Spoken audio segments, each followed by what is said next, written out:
This is often a favourite part of the course for lots of students, and we're looking at branding, and it's usually a 6-mark question, and it's explaining the importance of branding to businesses. Now, if I show you this as a popular kind of quiz question, I bet you could get through the brand alphabet, or the majority of it, and the reason is because these brands are so recognisable.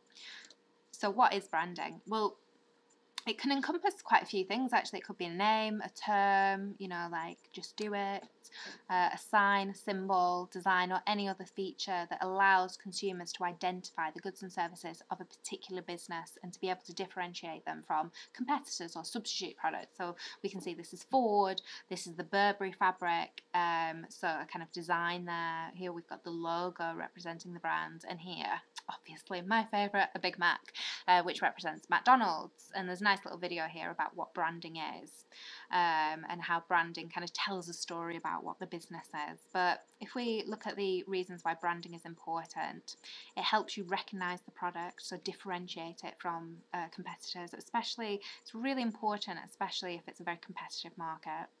People are often willing to pay a little bit more for a branded product, so you get greater control over the price. You can present an image of your business. So what does your brand represent? What are the kind of key characteristics? Is it very reliable, or is it very stylish, or is it luxury, or is it hard wearing? You can sort of communicate a message to your customers quite effectively through a brand.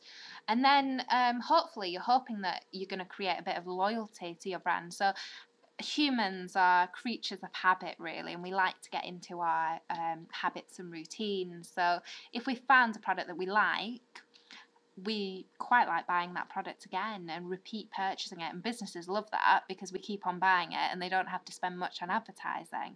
So if you can recognize the product and and it communicates a good message to you, and you've had a good prior experience, hopefully you can become loyal to that brand. So I usually pick Diet Coke if I have a choice over Coke or Pepsi, but do I prefer one or the other? Not particularly, no, but I'm just pretty loyal to Coke because that's what I've always bought. So businesses love that, or Coca-Cola does at least. Maybe not so much Pepsi.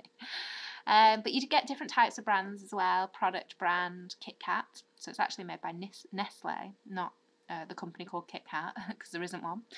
A family brand, so Taste the Difference range from Sainsbury's. We have company brand, Apple, and then maybe own brand you might have seen. So at Tesco, they have their extra special brand as well, but they've also got their value brand, and those are family brands as well, but obviously own brand stuff as well. A big brand family here is Unilever. So you might not have heard of Unilever, but I think you'll have definitely heard of these businesses, or some of these. And these are fast-moving consumer goods, so the types of things that are sold in supermarkets at a very large volume, low price, or relatively low price. And then their big rival is Procter & Gamble, and these are some of the products that they sell. Not all of them, they sell absolutely loads, these two businesses, but they sell the majority of the shampoos on the market, actually, and cleaning products on the market, and margarines on the market, loads of things. And then it's quite interesting to have a look at sometimes why do businesses change their brand. So this is what Pepsi used to look like when I was young, and this is a picture of a Pepsi can and something that's a little bit more recognisable now. So I think it's because the main colour in this is red, and that was a little bit too similar to Coke's brand, so they really wanted to differentiate themselves and not look like a follower of Coca-Cola, like the second best. They wanted to be like a brand in their own right and as popular as Coca-Cola. Starburst used to be called Opal Fruits. Why did they change it? I don't know. You could look up, but I hazard that Opal Fruits didn't mean much in Europe, and Opal, I know, is actually the name of a car, so they didn't want that mixing up of brands because they're quite separate products. So they call them Starburst, because I don't think there's any cars called Starburst. Hey, this was years ago. Like, Cocoa Pops changed their names to Choco Krispies, I think for a very similar reason, to be able to sell like a unified brand in the European market. So they'd be known as Choco Krispies in every country, but the public were not happy with this because it doesn't sound right if you say I'd rather have a bowl of Choco Krispies. I'd rather have a bowl of Cocoa Pops. So there was like this campaign to change it back. This is a clever one. This happened a few years ago. Have a think about why they changed their brands.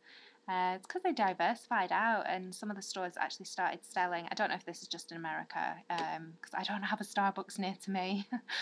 But they started selling beer, I think, so they wanted to broaden out, not just be known for coffee. So how important are brands to big businesses like Heinz? And there's a few, this is from a very old past paper, but there's been quite a few questions like on branding in past papers, usually 6-mark questions. So have a look through the past ones. But there's lots of different answers here. But I'd say branding is, businesses spend a lot of money on branding, and it is very important, and we can see it's very recognisable. It's again one of those products I always buy. Heinz tomato ketchup. I wouldn't ever think of buying any other tomato ketchup, but if someone stopped me and said, is there a logical reason for that? I'd be like, no, not at all. I'm sure other tomato ketchups would taste just as nice, but I'm just in the habit of buying it. I recognise that bottle. I know I've liked it before, so I just continue buying it.